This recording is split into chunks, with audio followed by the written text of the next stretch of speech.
Welcome back to the channel, everybody.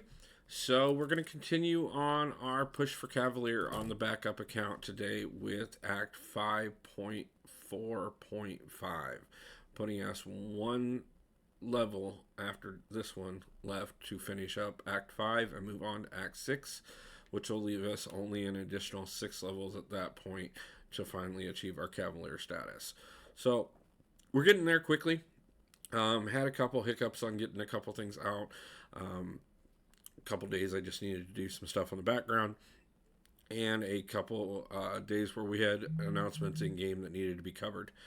We'll be having the pre-release video for the Danny Moonstar video coming out early tomorrow morning, and then we'll have the next video in the Paragon series tomorrow evening. But let's go ahead and get on into this one and take a look at how we got through this particular one. The biggest things to keep in mind here is the path that we took was the Caltrips path. Now with this one, dashing back is going to cause you a 6-second bleed. So honestly, the biggest thing about it is if you can bring in a good bleed immune champion that can do a decent amount of damage, you can walk through most of the entire path and not really worried about too much. You'll see we only struggled a couple times here. It was pretty much a class disadvantage situation, but still, even in those, we came out pretty good. Didn't spend but a couple revives and a few potions to get through this entire thing. Focused on only 2 of our champions, honestly, primarily 1, but we'll take a look at the team here in a second and talk about what that was. But honestly, like I said, if you can bring in somebody that is bleed immune, you're going to be able to get through the path. Have somebody that's incinerate immune, you can get through the boss. These are the 2 biggest things that you want to keep in mind. As long as you got a good champion that can cover at least one of those 2 things, and you've got another one to cover the other one, or a champion that covers both, then you can easily cheese your way through this path and get on to the next level. Now, the champions along the path that you're going to be facing are, first off, Miles Morales, who has no nodes on him. That's a straightforward, easy fight. After that, you're going to go over to Cable, who has True Strike, Special 1 Bias, and the Caltrips. After that, you're going to go on to his father, who is going to have Strike Back, because apparently he's upset that you beat up his kid, and Special 1 Bias. After that, you'll go on to Kang, who has enhanced Special 2s and Special 2 Bias. War Machine with second line, which gives him increased numbers of empty the clip, which means he's going to be able to do a lot of damage on you real quickly. You're going to have to be careful on that. He also has a Special 1 Biased, so he's going to be triggering off those Special 1s left and right. You're going to have to watch him real quick. That's one of the few fights that we did struggle on, but we were able to get through him fairly straightforward, even with going down. After that, we turned around and went over to Agent Venom, who has enhanced Special 1s, enhanced bleeds, and again, the Caltrips. Now, keep in mind, like I said, bleed immune cancels out not only his enhanced bleed, but cancels out the Caltrips. So again, like I said, a good bleed immune champion that can do a lot of damage can walk you through this path. Over to Electro with enhanced Special 1s and enhanced crits, and the Caltrips. Finally, we're going to head up to Hood, who has enhanced Special 2s, Special 2 Bias, and he's the last one to have Caltrips on him. After that, you'll go over to Iron Fist, who has no nodes whatsoever. So again, another straightforward fight. And you'll finish it off with the boss, Mephisto. Now, the only extra bonus that he has on him is that his aura of Incinerate is going to trigger immediately at the start of the fight, and then again every 30 seconds. So this is where having a good Incinerate immune champion will guarantee that you get through the whole thing easily enough. Now, that being said, what we did to answer that was we brought in one team completely focused around 2 champions, Colossus and Apocalypse. Apocalypse, of course, is bleed immune. Colossus is bleed and incinerate immune. We boosted them up with a Cable to be able to horseman Colossus a little quicker. We also brought in Juggernaut and Wolverine to boost both Colossus and Apocalypse. So we were doing with as much bonus and as much possible damage as we could, giving us as much chance to just walk through this path and ignore all of the negatives to it. So let's go ahead and get in here and take a look.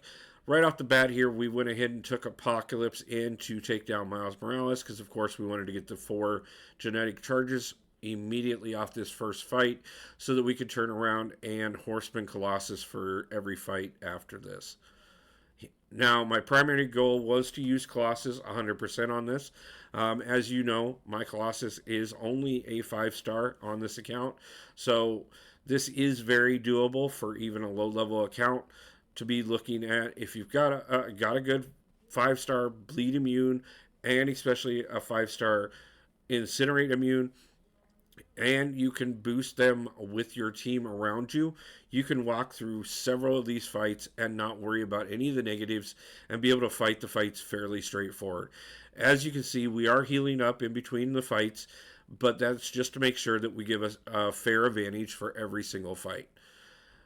We walk through these over and over here. You're already seeing we are already down to the 3rd fight there and on our way into Kang. Now, Kang is the first fight that we did go into where we were looking at a class disadvantage. Kang is kind of a meme tier champion in a lot of ways, but you do have to watch out on that SP1. You can take a decent amount of damage out of that and get kind of caught up on it. But again, this is one of those fights. We built up our armor charges and went in here, avoided the second SP1 there, and just went ahead and pounded our way down to be able to take out Kang. Now, that brought us over to War Machine, who was the first one to truly actually give us a problem. Like I said, War Machine does have that class advantage against us here. There are plenty of champions that would not have to worry about that are also Incinerate and Bleed Immune. So, possibly if you're looking at one of those, I just was looking at Colossus because of the Horseman synergy and how much more it could do for us overall. And like I said, the biggest problem is even though we were bleed immune, he could still put the degenerate on us and the rupture charges, and those were eating us away. We took him out eventually. It did take me 2 tries. You'll see here, I almost get him down on this go, and unfortunately just catch a few too many hits to the face, and that leaves me just shy of being able to finish him. The rupture charges eat me just in time that I had to come right back in and just walked over him. But that took us over to Agent Venom. Again, another straightforward, easy fight. This one, of course, we had class advantage, so we were able to do quite a bit. The nice thing about it is in spite the fact that Agent Venom is the original Shrug-Off champion, we didn't have to worry about too much because with Colossus, it's all actual damage and not debuff damage, so there was really nothing for him to shrug off. Can't shrug off getting punched in the face. So at that point, we were a little wounded and decided to go ahead and bring in Apocalypse just in case, kind of save a little bit on Colossus. Took out Electro there, as you saw, and then we came over here to the Hood fight. I was just trying to save a little bit on potions and revives by varying it up, but you can see here we even went all the way down to 1% with Colossus there and still finished off Hood. So that brought back in Apocalypse again to face Iron Fist here, because that way again we could save on potions and not have to use a revive if we didn't have to. Obviously we fell a little short there with Apocalypse. That was my slip up, but that did bring Colossus right back in. You'll see here we didn't actually push up his health that much, and we're still able to, just because of how much raw power we're doing here, be able to walk through Iron Fist there and go over to Mephisto without even healing up whatsoever. We didn't have to worry about the cow trips anymore, not that we worried about it the entire time, and Colossus is Incinerate immune, so we were looking really well for this fight. Didn't have to worry about any of the negatives, could just play it straightforward, get some decent dexes in, a couple parries, beat him down to the point where he gets down to that 30%, so you get that regen damage. Took the special 3 and took off quite a bit, got that regen out of the way. Thought he was going to get me here on his special 3, but we had so many armor ups by that point that we were able to take the special 3 to the face, a special 1, and still take him out. This is why, like I said, We chose Colossus because he is Incinerate and Bleed Immune, and he did quite a bit of work for us there. If you have him on your team, I highly recommend him, especially if you have an Apocalypse available that you can Horseman him with.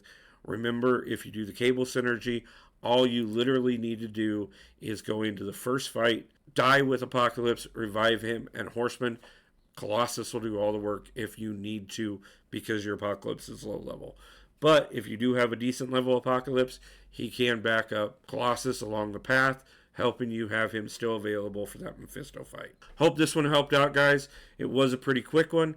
Everything on this one is pretty straightforward, and I definitely enjoyed getting through this one. Looking forward to getting that Cavalier title here soon, and I'm really proud of all of you that have been joining me on the journey. I also want to make out a big shout out. We just broke 500 subscribers on the channel. It is absolutely amazing, and I'm so grateful to every one of you. Thank you, every one of you. If you haven't already, please smash that subscribe button. It helps us so much, and I will see you back for the next one. Peace out.